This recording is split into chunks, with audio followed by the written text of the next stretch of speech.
You probably heard about tourism in the Chernobyl exclusion zone. I've been there myself several times, and it's nothing like what you see in the games or horror movies. There are no ghosts, mutants, or radioactive anomalies, and death isn't waiting for you at every corner. Actually, I think it's one of the most peaceful and prettiest places on Earth. An example of the strength of nature and how it can reverse the damage that we caused it. Thus, when my friend Alexei decided to go there, he knew who to contact. He's a physics student, and right now he's doing some kind of research on nuclear fallout. And he said that he wanted to get some direct measurements and samples. But we both knew that it's just an excuse to go on an adventure.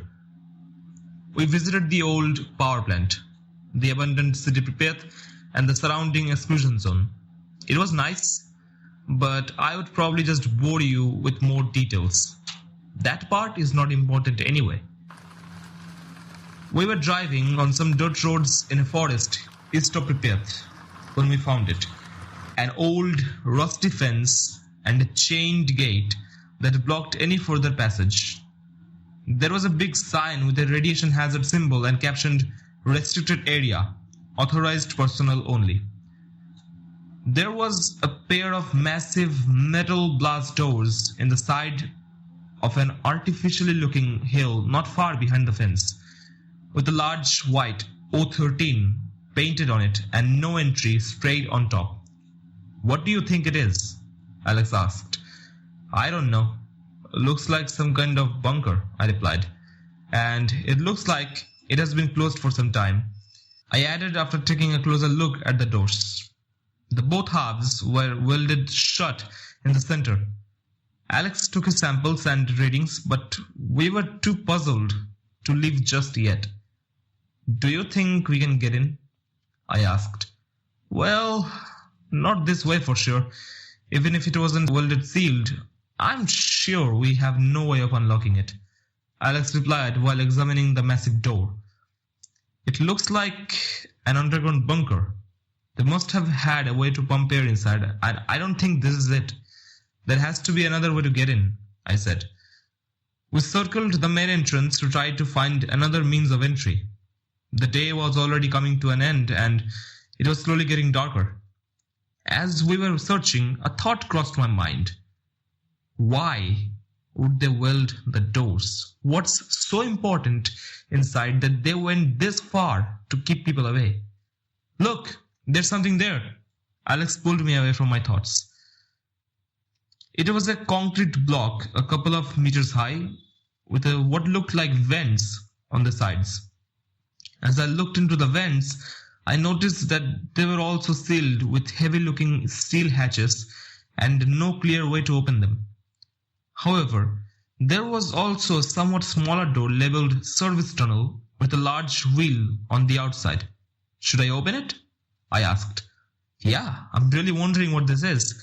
Anyway, we don't have to go in. At least we'll see if the door still works."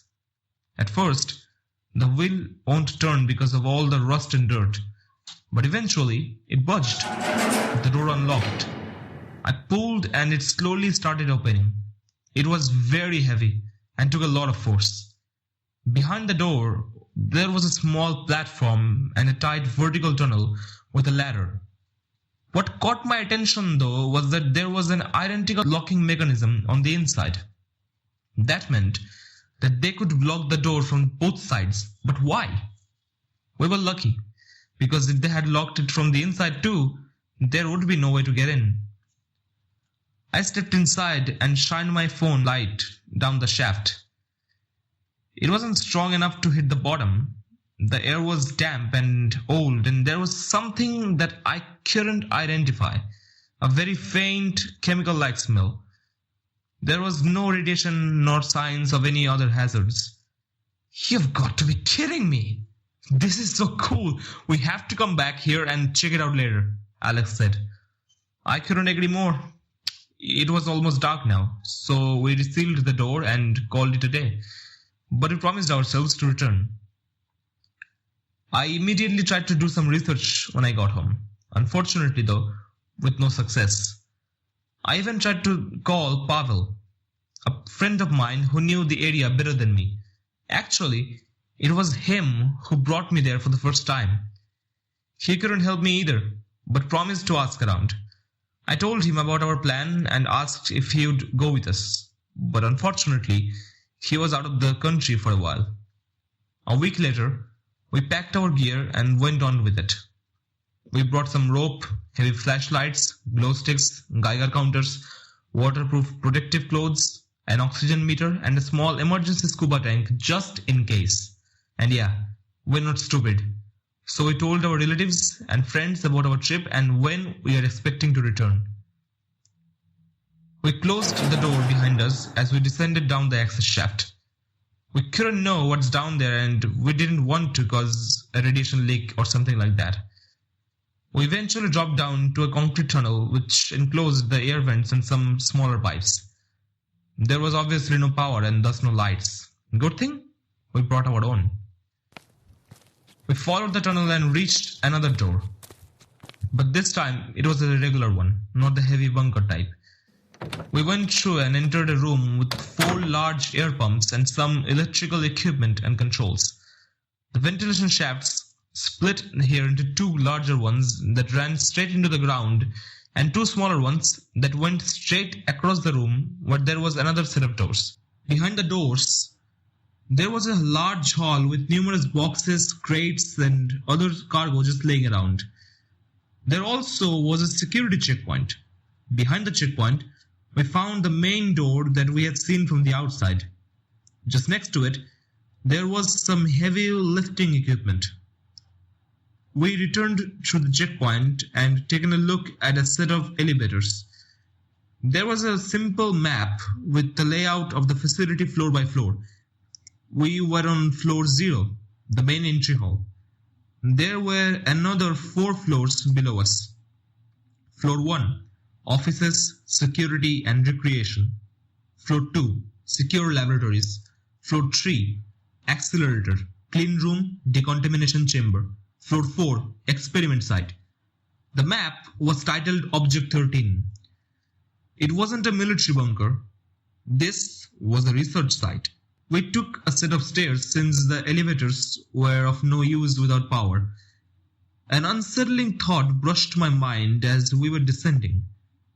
They probably were moving some supplies and then left them there and took the equipment to the main door. Were they trying to get out? I stepped on another stair step, but something rolled away under my foot. Lost my balance and fell on my back. My back luckily absorbed the impact. I looked under my feet to see what caused my fall. Empty bullet casings. This wasn't the sole reason why I felt odd about this place.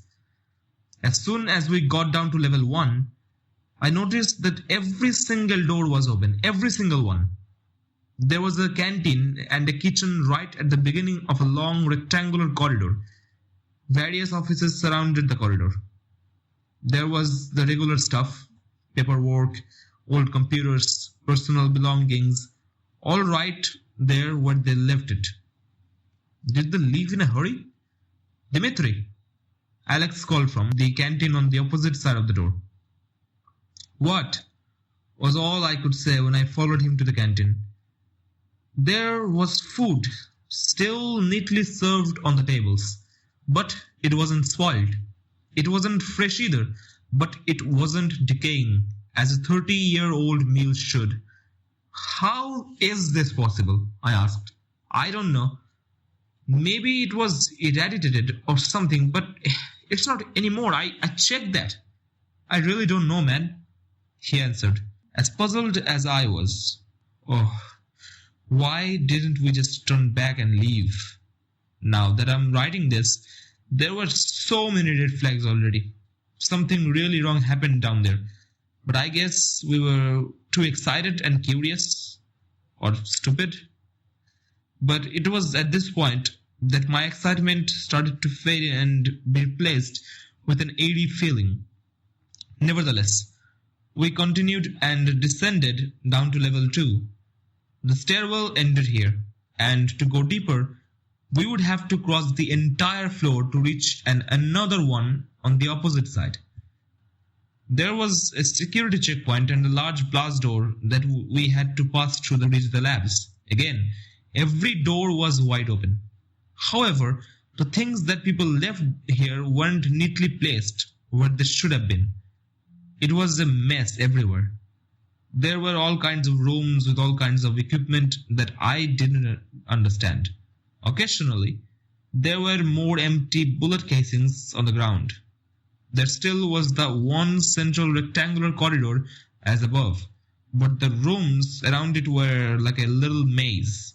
Almost at the other side of the floor, we found the head scientist's office. As I said, everywhere it was a mess. But I found a logbook on the desk. There was only a handful of pages, the rest torn out. 5th October 1984. Today, we successfully managed to translocate several atoms without changes in any physical properties. It's going to be a long road until we can transport solid objects, but we're going some good work here. 17th January 1985. We have managed to transport an apple today. However, I couldn't help but notice that the pattern of red and green skin on the top was slightly different. But it was still the same apple, with the same structure, shape, and everything. We also tried to transport some electronics. They were unharmed and in working order.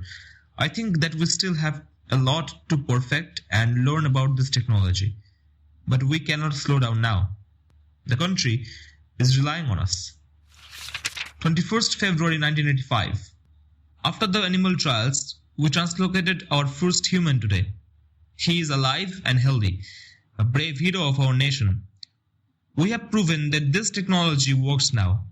The practicality is still very limited due to the fixed translocation ratio. We still cannot send matter. Only exchange the positions of two equally massive objects.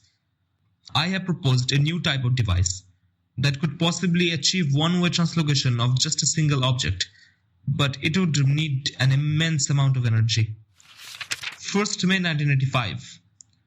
Our superiors accepted my proposal. They are going to build a new, much bigger translocator here in the power plant, so we can use a nuclear reactor as a direct power source. There is one more thing. We have now translocated dozens of test subjects. Each one is alive and well, but sometimes they're a little bit,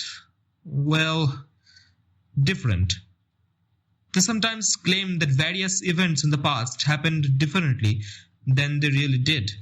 Sometimes they claim to know people who don't exist. Or more alarming, they know people who they are not supposed to know.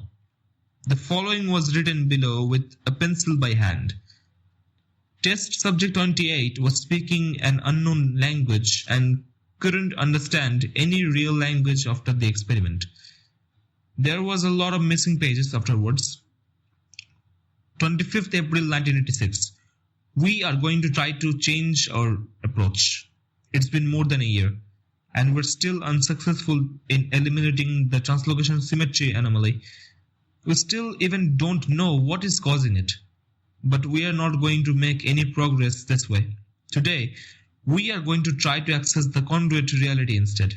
Even though Unit 2, the one we built in the power plant, is still new, we are going to use it for this experiment.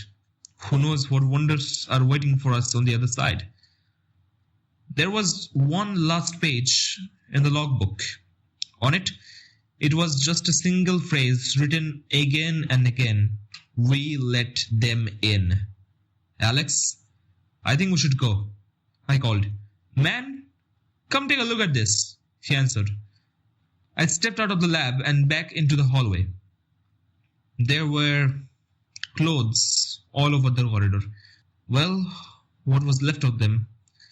They were torn to shreds. No bodies, no blood, just strips of cloth and an occasional shoe or a watch. I looked up and stared down the dark corridor in front of us. I just stood there for a while. It was, I don't know, as if something torn all these people to shreds and then cleaned it all up, except the clothes and other non-organic material. A wave of pure instinctive dread washed over me. I couldn't move. I didn't even breathe. Let's just get out of here, Alex said. We turned around and walked away, slowly at first, but we quickened our pace. Our footsteps echoed across the underground structure. I just want to get out of here, man. We shouldn't have done this, Alex said. I didn't tell him about the logbook, but my thoughts were cut short after a sudden realization. His voice didn't echo. It was just our footsteps. I think he realized too, because we both stopped and listened. Nothing, just silence.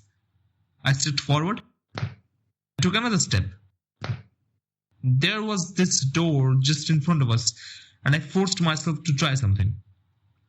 I closed it behind us as we passed it and placed a glass beaker that I found on the ground on top. I took a step forward. It was just take after all, I thought. We walked away, carefully at first, but then we once again quickened our pace. We turned around the corner and then it happened. The glass shattered. Someone or something just opened the door. We dropped all our gear except our lights and ran as fast as we could. I didn't even know I could run this fast. I always tried to be the tough guy, but I was never so scared in my life. Our footsteps didn't echo anymore, or better said, they weren't in sync with us anymore. Something was running after us. Each second, it was getting closer and closer. As soon as we reached the security checkpoint, we started closing the door. The rusty joint of the door squealed in protest, but we pulled with all our strength. We almost had it closed when we heard a loud, guttural and unnatural growl. The door slammed shut and I threw the wheel to the locked position. My heart was pounding so hard that it was all I heard for a while. No, wait. It wasn't my heart. It was that thing pounding on the locked blast door. We were running again. We reached the stairwell and ran up, taking 2 to 3 steps at once. We finally reached the air pump room. The ascent really exhausted us, and even though I was scared shitless, I felt like I would pass out if I took another step forward. Besides, we locked it down there, right? Alex sat down and leaned his back on one of the large vertical vents with a bang. Oh fuck.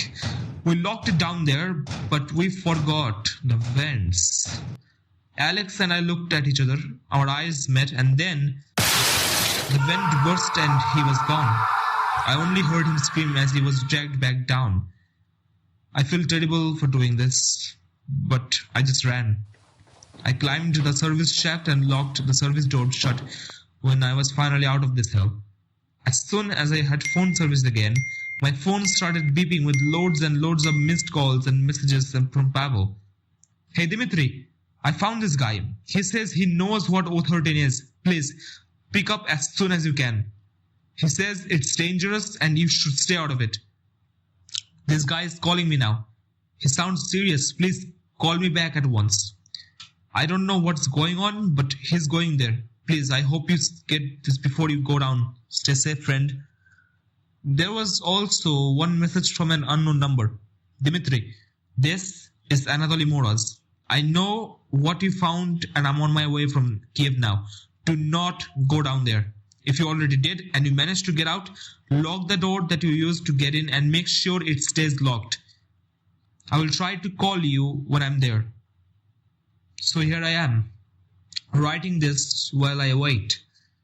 I do this to make sure that no one else repeats our mistake, since I don't know if I will live long to tell anyone personally. I just can't leave Alex behind. I have to go back. Fucking college kids. What does the sign at the fence say? No entry. What does this here say? He pointed at the text sprayed on across the main door. No fucking entry. You think we just put this up because we don't have anything better to do? Like you? You really have nothing else to do but to snoop around things you have no business in. Now look what happened. Look what you did. What your awesome idea brought you. Morose yelled at me after I finished explaining what happened. First thing he did when he arrived was to check the service tunnel and make sure it is closed. He didn't even talk to me. He just ran there and made sure it is sealed and locked. He was an average looking guy, probably in his mid-50s, I guess. But I think people would say that he looked older than he really was. What is this place? I asked. You have no idea, he said, stood up and walked to his car. What are you doing? Well, I'm going to save your friend, and you are coming with me. You will do everything exactly as I say and nothing else. Stay quiet. Try not to exhaust yourself. The air is not circulating and you will burn all the oxygen and suffocate. You will stay tethered to me by this line. He lifted what looked like a small retractable winch. When I turn off my light, you will do the same immediately and you won't move. He continued and pulled out a shotgun from the car's trunk. Are these going to help? I asked. To an extent. But don't use it unless I tell you to, he said and handed me a pistol. Last thing. Do you know how ozone smells? He asked, and I nodded. Good. If you smell ozone, run. I started considering whether this was a good idea when he chained and locked the door from the inside with a massive padlock. This is the only way we can keep them from getting out, he said when he noticed me watching him. Hell, of course this was a bad idea. Worst one I have ever had. So let me rephrase. I was contemplating whether I would ever see that padlock open ever again. Am I not going to get a key? I asked, watching him close it with a loud click. Sorry, I have just one. But don't worry, I'm right here, he said, and sliding his hand across the line that we were connected through. The tether reeled back and forth between us as we walked through the service tunnel. It gave me some sense of security. I could be sure not to get lost and separated from the only other person nearby. It created a sort of weird rhythm with the diesel fuel that sloshed around in the large canisters we carried. Our first step would be the generator room on the other side of the main entry hall. The generators rattled and hummed as it slowly started spinning up. Did you see it? Morris asked. What? We have some time for talking until it turns on. Did you get a look at what took your friend when it happened? No, I answered. What is this place? I asked again. He stared into the air, sighed and explained. It was originally a military stockpile in the 50s. In the late 70s, it was then repurposed into a research site. Anything that was too crazy for public knowledge, they've done it here. And it was some fucked up stuff sometimes. Then, they had this project about teleportation. They even rebuilt half of the facility to house it. And that's when it all went to shit. How do you know all this? I asked. I used to work here, he said. So what are these things? I asked again. They are... I don't know. I was just an assistant. Is there someone who knows? Not anymore. Everyone who knew, well, let's say they never left this place. And how did you get out? The engine clutch engaged with a click and the generator finally came to life. I didn't. I took a sick day when it happened. The lights turned on for a brief moment and then shut down again as the circuit breaker popped. That's okay. We can spare the power for the lights. We'll need it someplace else. You'll see, Morris said. Whatever happened here, whatever killed all the people down here, and God knows how it was all connected with the Chernobyl disaster, he wasn't here. He took a sick day. He took a fucking sick day. Come on, kid, let's go. We were at the lab security checkpoint that me and Alex closed earlier during our escape. Remember now, stay as quiet as you can. Muraz told me, and we slowly opened the glass door. To our surprise, light blinded us immediately. Something's shining right at us. I took a step back while my eyes adjusted to the light, and then I finally saw the source of the light. Alex's flashlight. I went to pick it up, but Muraz quickly stopped me with his arm and pointed into the blackness of the corridor in front of us. For a moment, we stood there, silent, and then I thought I heard something in the distance. Muraz immediately turned off his headlamp and gestured to me to do the same while he went to crouch in the corner. I followed and turned off my light too, but we were still lit up. Alex's light was still on, illuminating the room. Muraz quietly cursed, quickly went to grab the flashlight, and then it was dark. Complete pitch black dark. People say that when you are under stress and you lose one of your senses, the other ones heighten to compensate. It's true. Or maybe it was just getting closer. It doesn't matter. I heard something drop to the ground with a muffled splat. Then a few irregular footsteps. Not like footsteps of someone walking with a pair of shoes. It was like someone walking barefoot. Flesh on concrete. And they were getting closer. I instinctively grabbed the gun Muraz gave me, hoping I wouldn't need to use it. It was now so close that I could hear slow, raspy breathing. I think I even felt a cold breeze on my face. Inhale and exhale. In and out. I don't want to think about how close it was.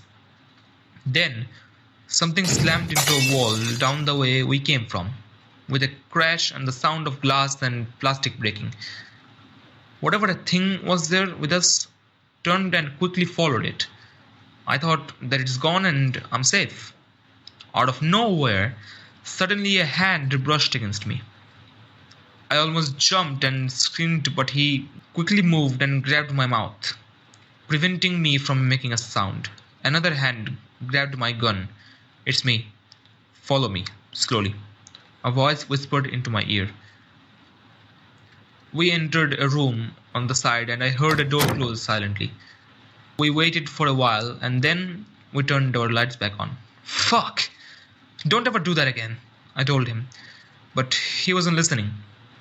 He was looking at droplets of a thick black fluid on the floor at the other side of the room. What? What is that? I asked. Blood. At least it was once, Muraz answered and followed the trail. We traced it across a few rooms until we stopped in a large chemical lab. There was something on the ground, in a puddle of black liquid. It was Alex's knife. There was some red fluid too. I could tell what it was without a doubt. Fresh blood. A few droplets went in the opposite direction than the black liquid. Look! He must have gotten away, I whispered. I doubt that. If you want to find him, we have to go to level 4. He just glanced at the knife and then acted like he didn't even see anything. Look, this is his knife. They must have fought here and he went that way. I pointed in the direction where the blood trail went. He must be hurt. That's one more reason for us to not waste time. Let's go. He stepped off back into the central corridor. I wanted to stay and search for Alex, but the tether that connected us won't allow that. So, I obligated and followed. Initially. Muraz, please tell me what is going on. How do you know he's not here? Because I know. Just shut up. We don't have time to argue. We weren't whispering anymore. I'm not going anywhere until you tell me why you're so sure. I insisted. Because he's dead. What? But you said, come on, let's go. This is not a place where we want to stay. We have to go down to level 4. Muraz cut me off. No. I trusted him at first because he was the only one who could help me and help Alex. That was the only thing I focused my mind on. Saving Alex. Only now I was realizing what I had gotten into. How blind and how stupid I was. He wasn't just an assistant as he claimed, and we weren't here to save Alex. I started unbuckling my end of the tether. "What the fuck are you doing?" he asked, raising his voice. "I'm going out." "Give me the key to the padlock." I demanded. "No, I can't do that," he said, with agitation in his voice. I had no choice. I raised my gun at him. "Give me the key," I demanded again. "You really think I would give you a working gun? You're not going anywhere," he said and pointed his shotgun at me. I pulled the trigger, but there was only a click. Fuck. Why are we here? Why didn't you call your friends, your superiors, or whatever to take care of this, but you have to hold me at a gunpoint? Let's say we don't share the same goals anymore, but have no doubt, they are coming here, but not with guns, with concrete. They are going to seal this place up for good, and we have to be quick if we want to be out by the time that happens. "Why can't you just please let me leave now?" I asked, my voice shaking. "Because it's a two-man job," he said and looked me in the eyes. "There are things much more important than you, me, or your friend." I couldn't deny that. Maybe he was right, but I couldn't do this, and I didn't understand anything. "Who are you?" I asked him, returning his gaze, but then I looked away. Something caught my attention. Movement behind Moraz. It was a creature crawling across the ceiling towards us. Its body vaguely looked like a human, but its skin was pale and stretched tight over its thin bones. Its veins were visible through the skin, filled with the same black fluid we found earlier. It had no hair and only holes where its nose and ears used to be. Its eyes were bloodshot, locked in a blank stare. We escaped it before, but our argument brought it back. It was too late to run now. Moraz noticed my stare, but he wasn't fast enough. The creature lunged at him. At the same time, he turned around and fired a shot, but missed, and the thing knocked him to the ground. That shot was deafening in such tight space. I heard only ringing in my ears. My eyes were slightly blinded by the muzzle flash. In the confusion, I turned to run, but I forgot that I was still tethered to Moraz. After the line was completely reeled out, it jammed, stopping me right in my track and sending me falling to the ground. I looked back and saw that the creature was not looking at me. Moraz was lying there on the ground. I must have pulled it off him by yanking on the tether, and now it would come to make sure it won't happen again. I finally managed to disconnect the tether and shoot the useless pistol at the creature, hitting its head. It briefly stumbled, and I ran to the only place that quickly came to my mind. I barricaded myself into a storage room adjacent to a large chem lab, blocked the door with a shelf. The creature spent a minute trying to get in, but then gave up and left, presumably to finish up Moraz. And I stayed there, just sitting in the corner, too scared to do anything. I don't know how much time had passed, but it was starting to get hard to breathe. For a time, I thought I could just stay here and end it all, peacefully, instead of a violent death that was likely waiting for me at the other side of the door. But then, I heard a voice call my name. Alex's voice. "Alex, is that you?" I called back. "Oh, thank God. I thought I would die here. You came back," he answered. I went to open the door, but then changed my mind. "How did you find me?" I asked. "I was hiding too, but then I heard gunshots and I came here to look. Dimitri, please come out. We have to get out of here." I sat down again. Maybe it was really him, but what if it wasn't? I didn't want to find out. No. He said you were dead. I saw blood too. No. It isn't possible. It can't be you. What? I don't... What are you talking about, Dimitri?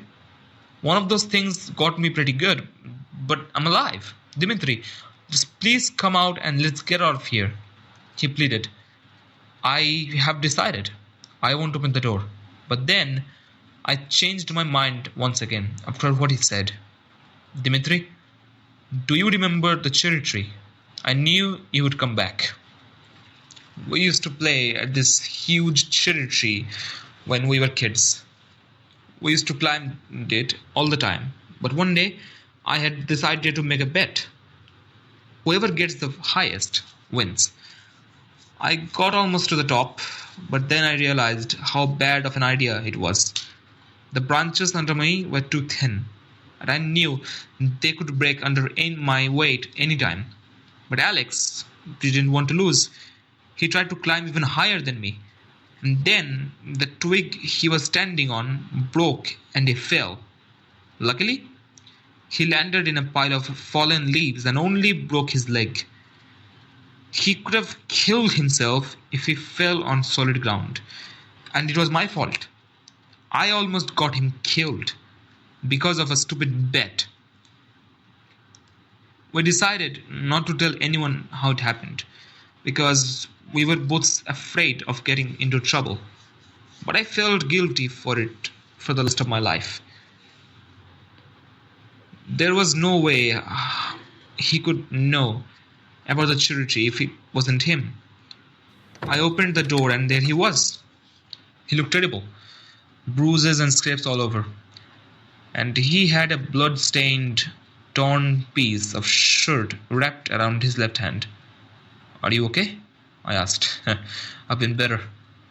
Let's just get out of here, he replied. That's not going to be that easy, I said. I told him what happened until now and that the door was locked. Only Moros had the key and he was either dead or gone. There were some tools and supplies up there, right?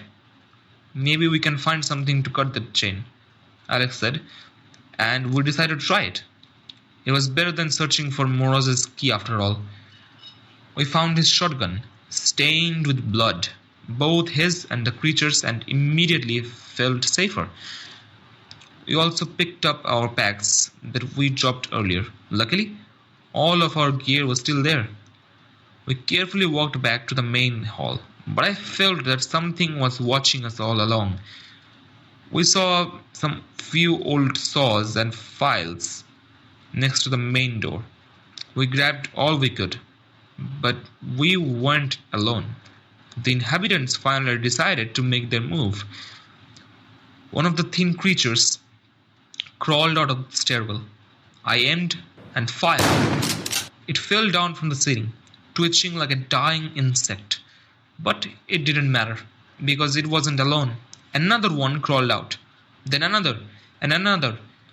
We ran to the air pump room and blocked the door by jamming a large saw between the handles. We walked quick, because we knew that it was only a matter of time until they got through, or come through the vents. Alex couldn't operate the shotgun with his hurt hand, so he offered to do the cutting while I stood guard, ready to kill anything that would come out of the vents. It was working, but it was too slow. Way too slow. Alex barely got through a few millimeters when I thought that the door would break already. They were pounding on it, slamming into it, and I saw it rattle in its hinges. I thought that they would get through any moment now. And then they stopped. I heard them run away. I coughed when a sharp odor hit my nose. Fuck, what is that? Alice asked. Ozone, I answered. Oh no, I said anxiously. I immediately realized that the odor was very similar to what we noticed when we entered the bunker for the first time, only much stronger. My Geiger counter started clicking too. What's going on? Asked Alex. That guy, Moroz, he told me about this. He told me to run, I said. Just as I finished, the door shook in an enormous slam, sending dust flying in the air and slightly bending outwards. There was nowhere to run. We had a heavy steel door on one side and God knows what on the other. I had no idea how we could survive. Luckily, Alex had. "Do you still have the rope?" he asked. Without hesitation, we tied it around one of the pumps. It wasn't easy at first, working with the rope with my hands shaking violently, but then another loud slam echoed through the room. One of the bolts that held the door was launched across the room. I felt a wave of cold run down my spine, and suddenly I had just this one purpose: to tie the knot. Everything else just shut down in my head. I was done, and we dropped it down the broken vent that Alex got dragged into before. We stepped inside and started sliding down the rope.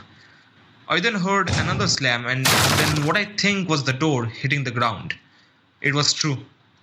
I slid faster, but the rope was starting to burn my hand. I lost the grip and fell down a few meters, landing on top of another vent. It broke, and I fell through inside another corridor. Alex then landed on top of me. It took us a few moments to get back to our feet. I looked around and saw an orange door titled Decontamination. We were on level 3. There was no handle, only a button on the wall next to it. I pressed it and the door opened after a few seconds. We entered a small room with a control panel. Using it, I closed the door behind us. Several jets then blasted us with air. A green light popped up and then another door in front of us opened, inviting us deeper into the facility. I noticed that the control panel was stained with a smudge of fresh blood. Was Mora still alive and went through here? We couldn't go back. Our only option was to see how deep the rabbit hole goes.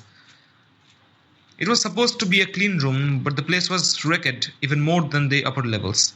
After some walking and searching, we found a room that looked like a makeshift infirmary. A few dozens of beds separated with plastic curtains, some medical equipment. Some beds still had information clipboards attached.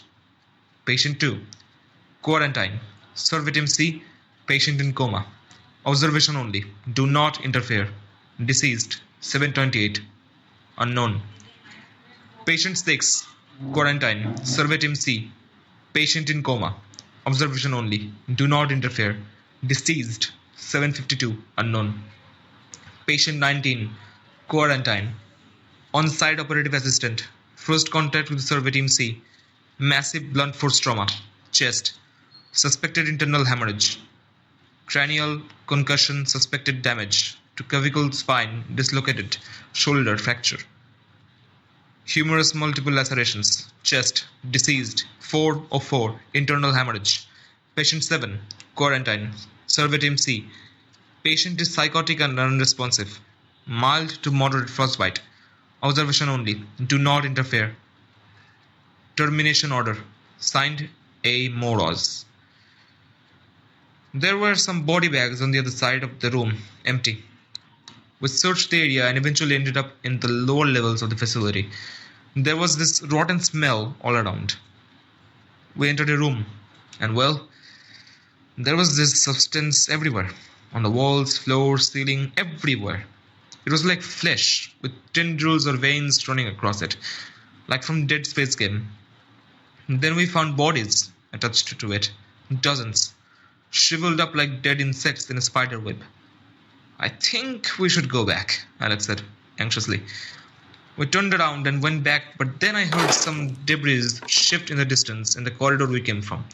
Soon enough, one of these things crawled into the light emitted by my flashlight. It stood there for a while, staring at us with its blank eyes, and then it leaped forward. Then it fell to the ground, dead, and an empty shotgun shell did too, soon after.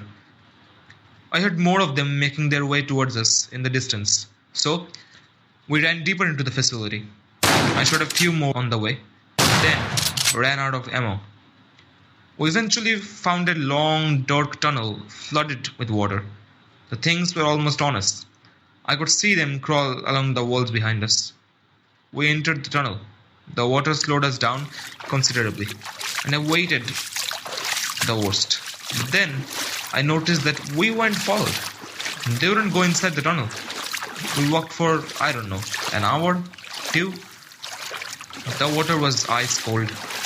Luckily, it was only about knee deep, so it wasn't too terrible. I already said that Alex didn't look well since I found him. But as we walked through, he seemed to be getting worse. He complained that his head hurt and he felt dizzy. His skin got pale and he looked very weak. After some time, I had to support him, and later he completely collapsed and fell unconscious. We couldn't go back. So my only option was to find a way to drag him through the water. It went like this for some time, but then I heard something far away in the direction we came from. A splash. I turned and shined my light into the black tunnel. Nothing. I wanted to continue walking, but then I heard it again. Hello? I called, hoping to hear an answer. Maybe Moraz was here, or did the creatures follow us after all? Nothing. I quickened my pace, but it wasn't easy dragging another person and moving through knee-deep water. The sounds continued. They weren't getting closer to or further. They were just there.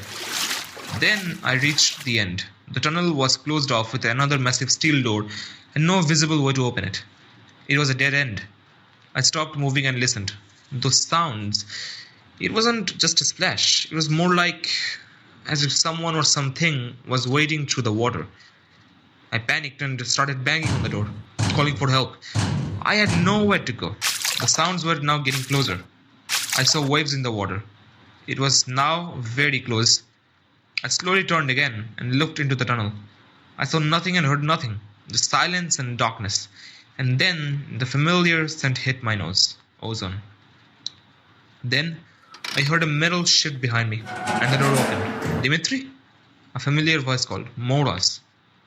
Wait. Oh no. You brought it here. He pulled me and Alex through the door and then shut it again as fast as he could. That's your friend?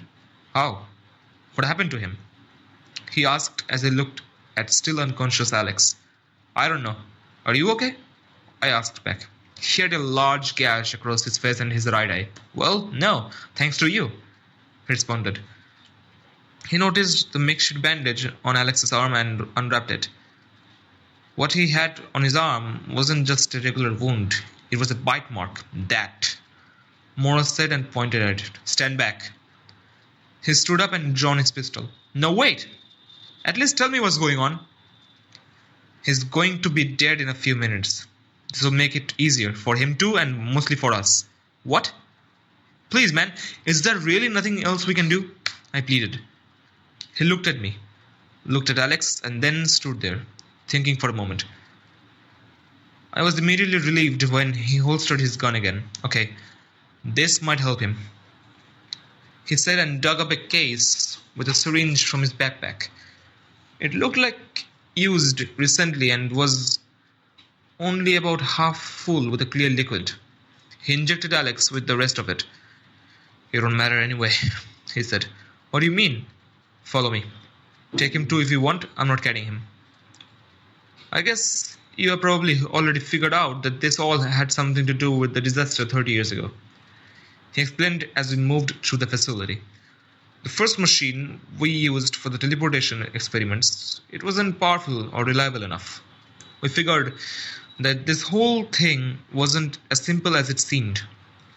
We weren't just teleporting one thing to a different place, we were transferring them between multiple parallel realities. But it was limited. We could only exchange two objects with equal mass between two identical places in two different realities.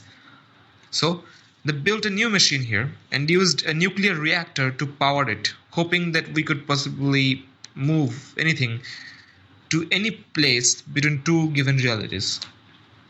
We started exploring whole new universes. So worlds where the Germans won World War II, worlds where we all destroyed each other, even worlds where life never evolved on Earth. But then, someone had this idea. If there are these parallel universes, what is between them? There was only one way to know, and that's when it all went wrong. As I said, we should have been happy with what we had, but we always want more, right? We tried to access this conduit reality, as they called it. But then, when they activated the machine, it stayed open. Something happened, and a portal was created, independent from our machine. It was sustaining itself. So, we sent a survey team in there. They came back after a few minutes, reporting all sorts of strange things about how a strange feeling filled that place, how space and time themselves felt odd, even how some of them claimed to have seen themselves at different places at once. They wouldn't go back, even if threatened with all sorts of penalties. We sent second survey team later. This one didn't come back at all. So we sent a third team to find them. They came back, but something wasn't right with them when they returned. Their minds were like erased. I pictured the blank stares of the creatures we fought on the way. Shortly after they returned, a massive burst of energy flowed out from the portal straight up into the reactor. But that wasn't all. And you know all this because you took a sick day, right? I asked. I was at a different place in the facility when it happened. I'll never forget when they came to me, saying that something came true into our world. What was it? I don't know. Nobody knows, actually.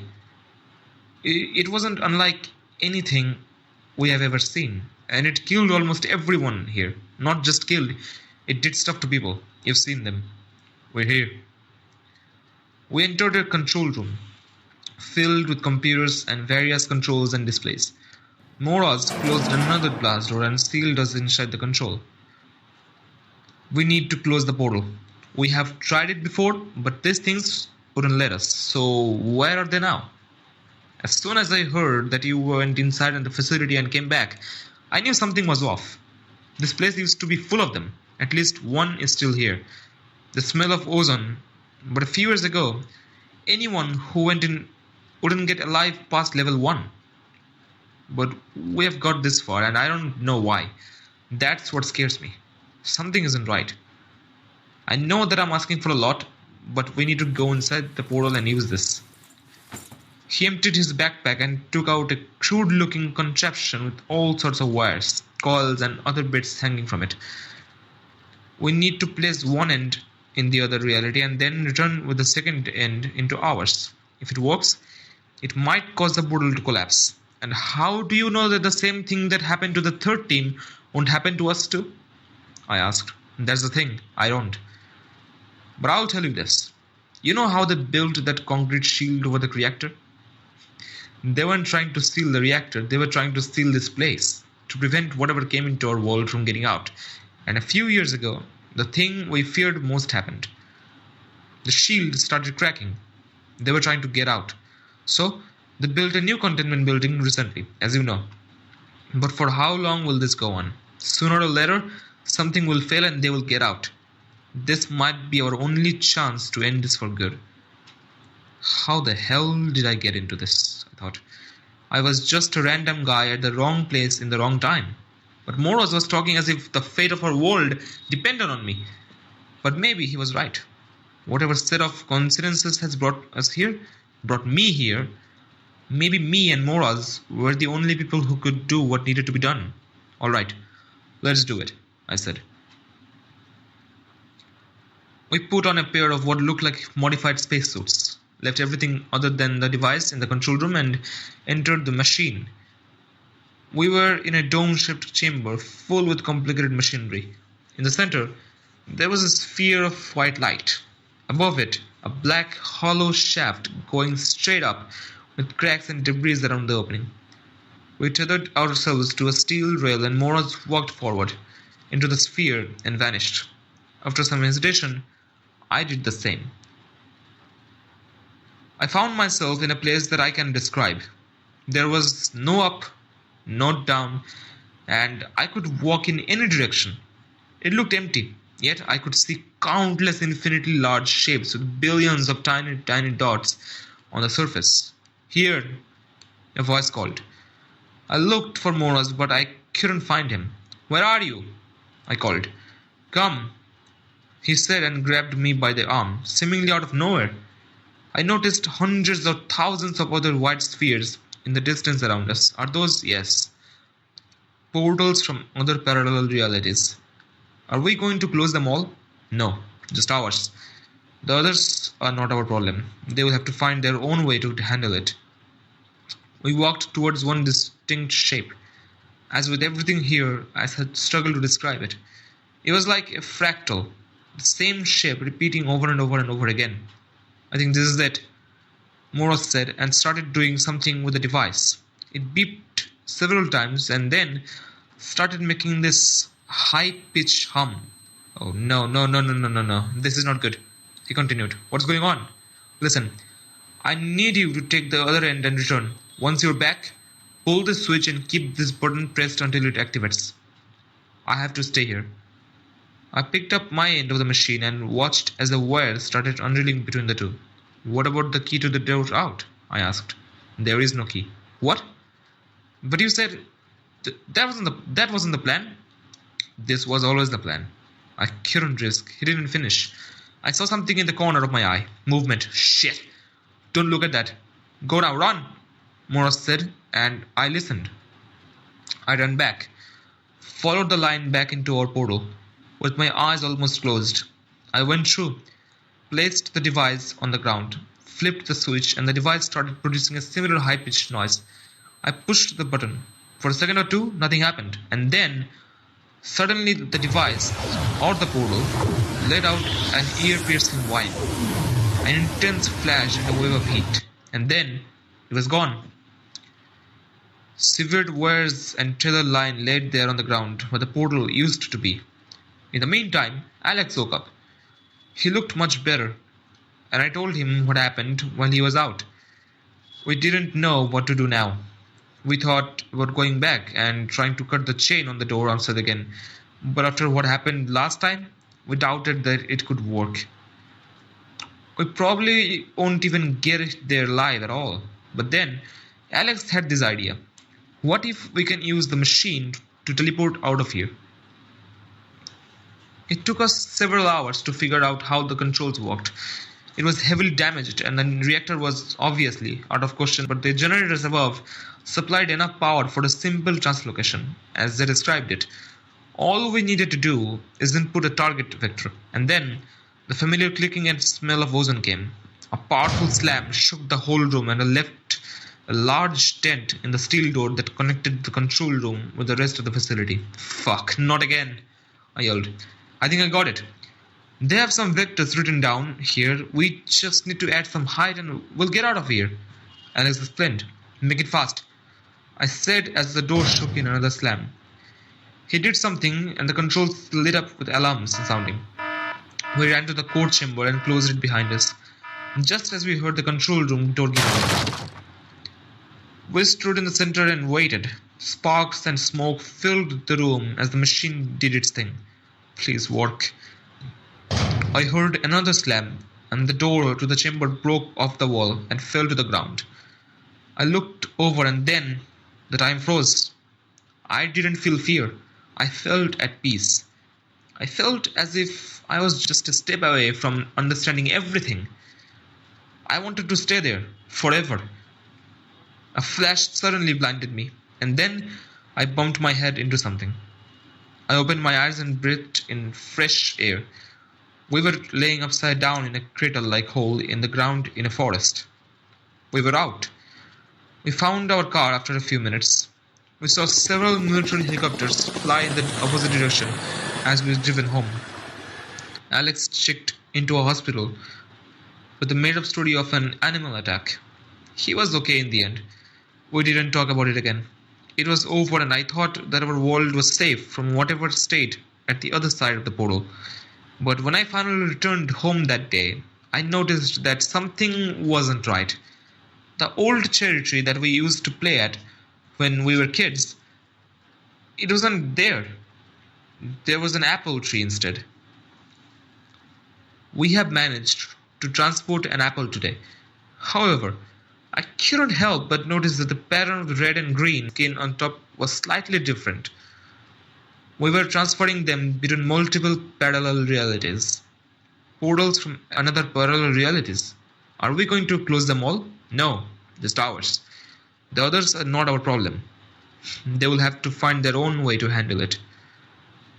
I think I'm not in the reality that I lived in before. I think that when we teleported out, we ended up in a different reality. I can't stop thinking about that the portal in this one might still be open. I think we aren't safe.